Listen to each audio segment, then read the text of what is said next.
ఇప్పుడే చూసాను భయ్య కిస్మత్ సినిమా. ఆ స్క్రీన్ ప్లే కానీ డైరెక్షన్ కానీ బీజిఎం కానీ సాగు కొట్టాడు భయ్య డైరెక్టర్ అని చెప్పాలంటే. డైరెక్టర్ శ్రీనాథ్ గారు మీకు శతకోటి వందనాలు సార్.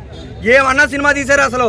ఒక ట్విస్ట్, ఆ ఎలివేషన్లు, ఆ స్క్రీన్ ప్లే, ఆ డైరెక్షన్లు, ఆ బీజిఎంలు అమ్మమ్మ ఫ్యాంటాస్టిక్ ఉంది భయ్య.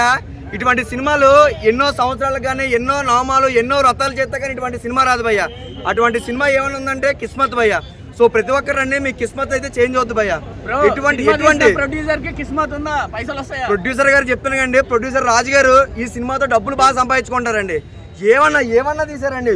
ప్రతి ఒక్క సీన్ హైలైట్ అండి. ప్రతి ఒక్క సీన్ హైలైట్. ఒకటే చెప్తాను, ఈ సినిమాతో ప్రొడ్యూసర్ బాగా డబ్బులు సంపాదించుకుంటారండి.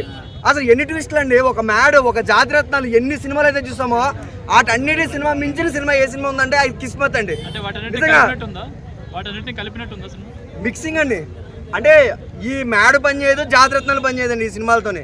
దాంతోపాటు ఏంటంటే సురేష్ బాబు గారు ప్రొడక్షన్స్, ఆయన గురించి మనం ఎంత చెప్తామండి. ఇటువంటి సినిమా కూడా సురేష్ ప్రొడక్షన్స్ తీసుకుందంటే అది ఎంత మంచి సినిమా అంటారు, ఏమంటారు. అగస్త్య ఎలా చేశాడు, సూపర్ అండి. ముగ్గురు క్యారెక్టర్లు, అభినవ్ గారు అవ్వచ్చు, లేదంటే మన అవసరాల శ్రీనివాస్ గారు అవ్వచ్చు, ప్రతి ఒక్కడు చించిపాడదు ఇంకటండి సినిమా చెప్పాలంటే.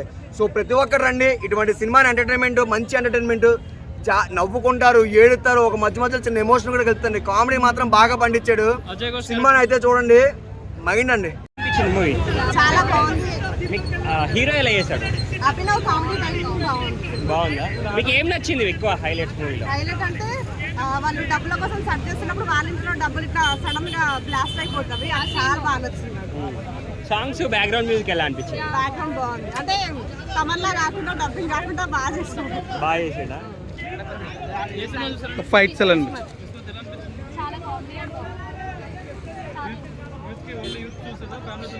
అంటే లాస్ట్ కి ఇంజనీరింగ్ పడే కష్టాలు డైలాగ్ బాగా నచ్చింది. అంటే ఇంజనీర్స్ ఎట్లా ఫేస్ చేస్తున్నారు ప్రాబ్లమ్స్, కంపెనీస్ లేక ఎట్లెట్లుంది బయట, ఎట్లా వాళ్ళు సఫర్ అవుతున్నారని లాస్ట్ ఒక డైలాగ్ ఉంటుంది. అంటే ఇంకేం చూపెట్టలేదు.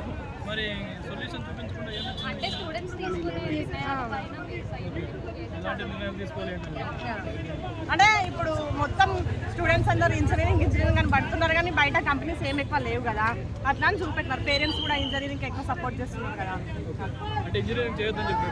చెప్పలేదు, అంటే కంపెనీస్ ఇప్పుడు తక్కువ ఉన్నవి కదా, నాలెడ్జ్ ఉన్న వాళ్ళు బిజినెస్ గిట్లా పెట్టుకోవచ్చు కదా అని అట్లా చెప్తున్నారు.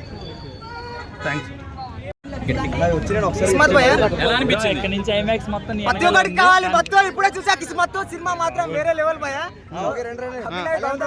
వేరే లెవెల్ యాక్టింగ్ మాత్రం ప్రతి ఒక్కరు ఎవరి క్యారెక్టర్ వాళ్ళు దుమ్ము దులిపేశారు భయ. ముగ్గురు హీరోలు ప్రతి ఏం లే భయ. సినిమా గురించి చెప్పాలంటే మన రియల్ లైఫ్ లో మన పడే స్ట్రగుల్స్, ఒక ఇంజనీర్, ఒక సాఫ్ట్వేర్ కష్టాలు ఎలా ఉంటాయి, ఎలా స్ట్రగుల్ అవుతారు, ఏం చేస్తారు అనేది, ఒక డబ్బు వల్ల ఎన్ని ప్రాబ్లమ్స్ ఫేస్ అనే స్ట్రగుల్ అన్ని ఉంటాయి. ఒకసారి మీ థియేటర్ చూడండి, వేరే లెవెల్ ఉంటుంది సినిమా మాత్రం. ఒకసారి వాచింగ్ చేయండి.